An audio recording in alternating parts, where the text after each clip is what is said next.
Diriwayatkan oleh Imam Ahmad bin Hanbal dalam musnadnya bahwa ada seorang laki-laki yang bernama Nuaiman. Ini Nuaiman di kehidupan Rasul sallallahu alaihi wasallam ada orang yang seperti itu gitu. Orang yang sering minum minuman keras. Rasul sallallahu alaihi wasallam marah, murka. Rasulullah kalau yang berhubungan dengan Rasulullah tidak marah. Tapi kalau sudah berhubungan dengan agama, Rasul sallallahu alaihi wasallam adalah orang yang paling marah, orang yang paling istiqamah dalam kebenaran. Maka Rasulullah panggil Nuaiman, apa yang kau lakukan? Dia katakan, aku minum minuman keras ya Rasulullah. Rasulullah cambuk dia. Kemudian dia bertobat kepada Allah. Kemudian ketahuan lagi minum. Kemudian dicambuk lagi oleh Rasulullah sallallahu alaihi wasallam, sehingga sebagian sahabat memukul dia dengan pukulan yang banyak. Sehingga apa yang berlaku? Sebagian sahabat mengatakan, la'natullahi ala Nuaiman. Semoga Allah melaknat Nuaiman. Dia mempermainkan Rasulullah. Dia bilang sudah mau taubat tapi minum lagi. Dia bilang sudah mau taubat tapi minum lagi.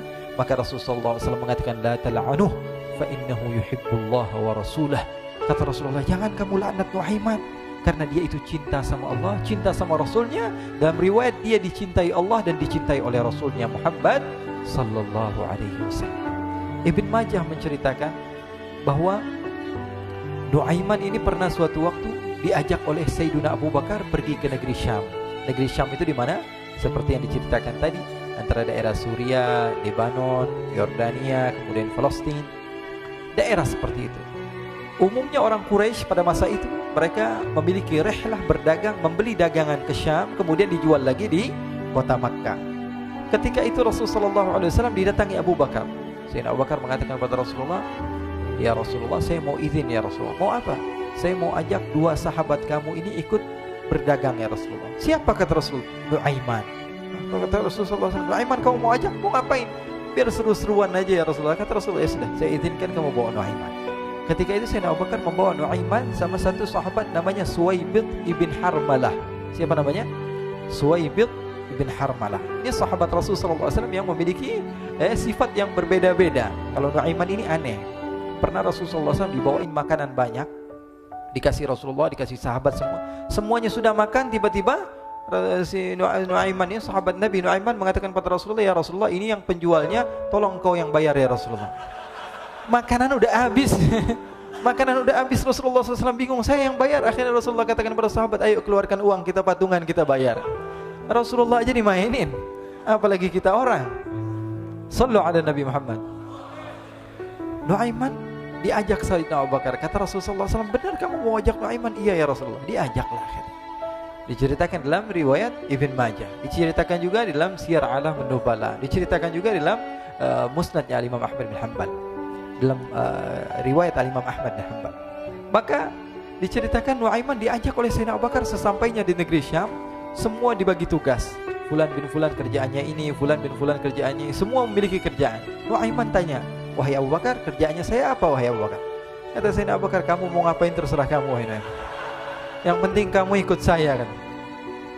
Kemudian satu di antara mereka namanya Suwaibid ibn Harmalah ditanya oleh Sayyidina Abu Bakar, wahai Suwaibid, kamu mau kerjaan apa? Kata Suwaibid, terserah kamu wahai Abu Bakar. Kata Sayyidina Abu Bakar, kamu menjaga makanan, karena saya tahu kamu ini adalah orang yang senantiasa menjaga amanah. Suwaibid ini kalau disuruh maju dia maju, disuruh mundur dia mundur, disuruh ke kanan dia ke kanan, disuruh ke kiri dia ke kiri. Orang yang ikut aja. Kalau Nuaiman beda, disuruh maju dia ke belakang, kasih sen kanan ke kiri belok. Nuaiman itu orang yang berbeda. Maka Suwaibid mendapatkan tugas, semua mendapatkan tugas kecuali Nuaiman. Sehingga ikhwani, apa yang berlaku, apa yang terjadi?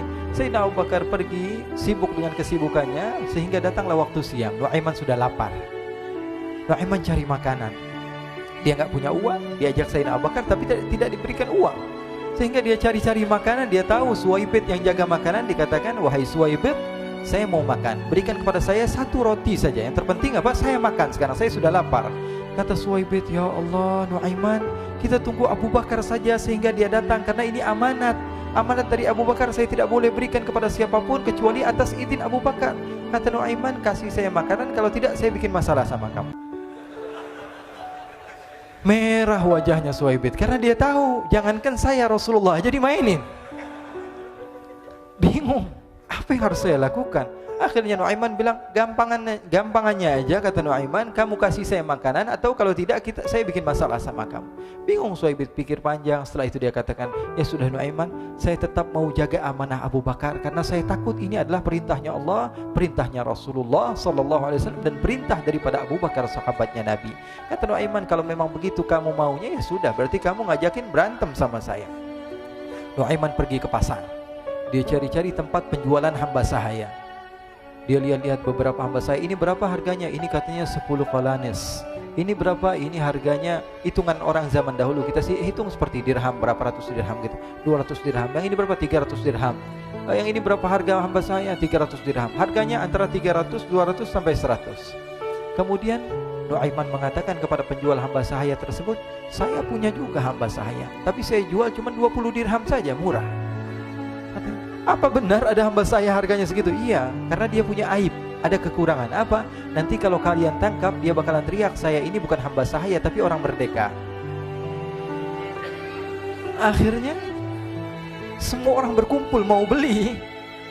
Ini Nuaiman sama Nuaiman diajak ke Suhaib bin Harmalah tadi. Kata Nuaiman, itu ada orang yang berdiri sedang menjaga makanan, itu hamba sahaya saya, tangkap saja. Oh baik. Diberikan uang 20 dirham, dimasukkan oleh Nuaiman ke kantongnya, kemudian Suhaib ditangkap. Ketika ditangkap, Suhaib teriak, saya bukan hamba saya orang merdeka. Maka orang-orang tersebut mengatakan, saya sudah tahu kekurangan kamu. Ini memang kekurangan kamu, memang kamu, tapi saya tidak perlu dengan bacot kamu, yang penting kerjanya kamu gitu. Ya kan hamba saya untuk apa? Untuk kerja. Mau dia ngomong apa, mau ngomel terserah, yang penting dia mau kerja. Akhirnya ditangkaplah Suhaib dan dijual di pasar. Nuaiman punya uang banyak ini. Dia beli makanan, dia beli minuman, dia beli hadiah buat Rasulullah. Dia beli macam-macam di negeri Syam ini. Waktu itu adalah superpower, adidaya Romawi. Pada masa itu semua barang mahal, tapi Nuaiman banyak uangnya. Dia belanja ini, belanja itu, sehingga Sayyidina Abu Bakar pun pulang. Ketika Sayyidina Abu Bakar pulang, Sayyidina Abu Bakar cari, mana ini Suhaib? Kita semua sudah lapar. Kata Nuaiman dengan mudahnya dia mengatakan, sudah saya jual wahai Abu Bakar. Maka Sayyidina Abu Bakar bertanya, apa yang kau lakukan wahai Nuaiman? Diceritakan oleh Nuaiman dengan jujur. Nuaiman ini orangnya apa adanya, tapi nyusahin. Saya jual. Akhirnya dibawa oleh Nuaiman, Sayyidina Abu Bakar pergi ke mana? Ke pasar. Lalu dibeli lagi oleh Sayyidina Abu Bakar As-Siddiq, Suhaib yang tadinya orang merdeka menjadi hamba sahaya sebentar, kemudian dibeli lagi oleh Sayyidina Abu Bakar. Pulang ke Madinah, kisah ini diceritakan di hadapan Rasulullah SAW. Maka perawi mengatakan, fadhahikan nabiyyu hatta badat nawajiduhu. Ketika diceritakan kisah Nuaiman tersebut dengan Suhaib, Rasulullah tertawa sejadi-jadinya sehingga gigi geraham Rasulullah SAW nampak di wajah mata para sahabat. Sehingga perawi lain mengatakan 1 tahun berlalu Rasulullah, setiap ada tamu yang datang pada Rasulullah akan ceritakan kisah Nuaiman menjual Suhaib tersebut. Jadi ada ikhwani, jangan kalian kira Rasulullah SAW itu hidup di satu masa sahabat-sahabatnya itu seperti ustadz-ustadz yang khusyuk, yang kayak Habib bin Anis ini banyak. Bahkan ikhwani, mungkin di akhir karena masanya sudah habis, pernah suatu waktu Rasulullah SAW didatangi asyraf, delegasi dari beberapa negara yang ingin mengenal apa itu agama Islam. Sehingga mereka datang ke rumah Rasulullah SAW membawa unta, kendaraan yang ketika itu kendaraan yang paling mahal mereka miliki. Itu untanya yang paling mewah. Diikat di depan rumah Rasulullah SAW. Tamunya pun masuk, duduk bersama Rasulullah SAW. Di depan rumah Rasulullah SAW ada beberapa sahabat. Ada Sayyiduna Hamzah. Kalian tahu Sayyidina Hamzah adalah orang yang pemberani. Ada Sayyiduna Umar. Kalian tahu Sayyidina Umar adalah orang yang pemberani. Ada Sayyiduna Ali bin Abi Thalib. Ada Sayyiduna Sa'ad bin Abi Waqqas. 4 sahabat ini lagi nongkrong gitu depan rumahnya Rasulullah SAW, berjaga sebelum Allah Subhanahu wa taala turunkan ayat wallahu ya'simuka minan nas. Ketika mereka sedang asyik duduk, tiba-tiba Nuaiman datang. Ini Nuaiman kalau datang pasti bikin sesuatu yang aneh. Bahkan dikatakan tidaklah Rasulullah SAW dalam keadaan bersedih, kecuali Nuaiman datang Rasulullah akan tersenyum. Jadi sebagian sahabat itu senang kalau sudah Nuaiman datang, pasti Rasulullah bahagia. Tapi ketika itu Nuaiman datang, ingin duduk bareng-bareng Sayyidina Hamzah. Sayyidina Hamzah katakan kepada Nuaiman, bercanda begitu. Nuaiman, kamu lihat unta orang datang dari luar Arab ini. Lihat, kata Nuaiman, ini besar banget, ini badannya besar gitu. Dagingnya pasti banyak. Iya nih, kalau kita sate enak nih ntar malam. Kata Nuaiman. Kata Sayyidina Hamzah, apakah kamu berani? Kata Nuaiman, saya berani aja asal kalian gak bilang sama Rasulullah. Kata Sayyidina Hamzah, benar wahai Nuaiman, benar kan? Akhirnya Sayyidina Hamzah lupa masalah itu, cuma bercanda-bercanda saja. Sayyidina Hamzah lagi asik sama Sayyidina Umar, Sayyidina Ali. Tiba-tiba apa? Ternyata ketika dia melihat unta tersebut sudah pisah antara kepala sama badannya. Nuaiman mengatakan, wahai Hamzah, ini unta saya sudah potong, saya mau pergi sebentar. Kalau Rasulullah cari saya, tolong jangan beritahu di mana saya. Nanti kalau keadaan sudah aman, mari kita nyate bareng-bareng. Ini ada yang seperti itu di zaman Rasulullah SAW. Maka dia pun berlari dan berlari mencari satu tempat supaya Rasulullah SAW dia selamat daripada Rasulullah SAW. Sehingga Sayyidina Hamzah bingung, ini kalau Rasulullah keluar gimana? Ada Hamzah Asadullah, ada Ali bin Abi Thalib, ada Umar, gak bisa jaga kendaraannya, tamunya Rasulullah SAW. Akhirnya benar apa yang terjadi, ikhwani. Rasulullah SAW tamunya mau pulang. Ketika dia buka pintu, tamu melihat apa? Untanya sudah begitu. Mereka teriak, wa naqatah, unta kami wahai Muhammad. Baru mau kenal Islam, unta kami, kendaraan kami sudah dibuang. Rasulullah SAW lihat Sayyidina Hamzah, lihat Sayyidina Ali. Mereka gak bisa ngomong, mereka hanya bilang apa? Nuaiman ya Rasulullah. Rasulullah perintahkan Sayyidina Umar, wahai Umar, sekarang kamu ambil uang, kemudian kamu gantikan, kemudian kamu berikan 2 kali lipat daripada harta unta ini, sehingga apa? Agama Islam tidak didengar dengan sesuatu yang tidak baik di luar sana. Akhirnya diberikan harta, diberikan unta yang baru dan diberikan harta yang lebih untuk orang tersebut, sehingga orang tersebut tidak menjelek-jelekan agama Islam. Kata Rasulullah SAW, dan sekarang waktunya kita balas dendam sama Nuaiman. Nuaiman ternyata berlari tempat yang jauh sampai hampir keluar dari kota Madinah. Dia dapatkan seorang sahabat Nabi yang hadir juga dalam peperangan Badar, namanya Al-Miqdad bin Al-Aswad. Siapa namanya? Al-Miqdad bin Al-Aswad ketika itu sedang menggali sumur. Ketika sedang menggali sumur, Nuaiman datang. Nuaiman katakan kepada Miqdad, wahai Miqdad, wahai sahabat Rasul, kamu orang yang hadir dalam peperangan Badar, kamu adalah orang yang hebat. Dipuji-puji sama Nuaiman. Ada maunya ini. Akhirnya dia bilang, wahai Miqdad, tolong saya. Kenapa wahai Nuaiman? Kamu ini kekasihnya Rasulullah, orang yang disayang sama Rasulullah. Kenapa? Saya ini sedang dikejar-kejar orang jahat. Tolong selamatkan saya. Saya pengen masuk ke dalam sumur, boleh atau tidak?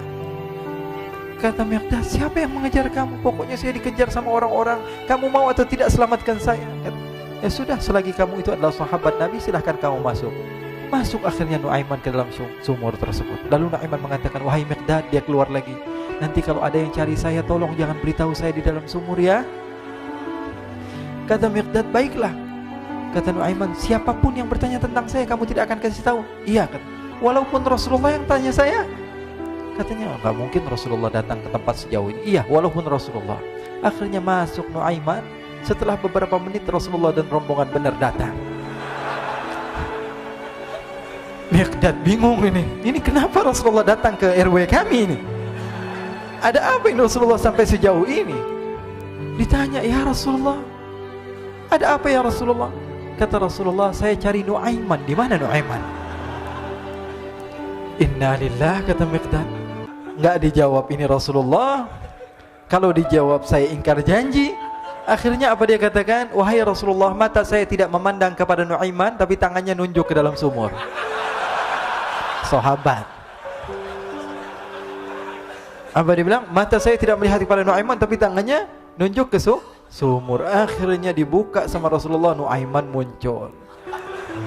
Kata Rasulullah, Nuaiman, kamu bikin malu saya, wahai Nuaiman. Ya Rasulullah, yang bersalah bukan saya, tapi orang yang mencari saya bersama kamu ya Rasulullah. Akhirnya Rasulullah nengok siapa, ternyata Nuaiman sudah lari kabur. Sallu ala Nabi Muhammad. Kisah-kisah seperti ini sebenarnya banyak sekali ya. Ini menunjukkan kepada kita bahwa kehidupan Rasulullah itu begitu indah. Rasulullah SAW, kalau kamu mau menjadi orang yang baik, contoh Rasulullah. Mau menjadi bapak yang baik, contoh Rasulullah. Mau menjadi pemimpin peperangan yang baik, Rasulullah. Mau menjadi murid yang terbaik, contoh Rasulullah. Bagaimana akhlak Rasulullah. Mau menjadi suami yang baik, contoh Rasulullah. Dalam segala hal, apapun itu, Rasulullah SAW adalah makhluk yang paling terbaik.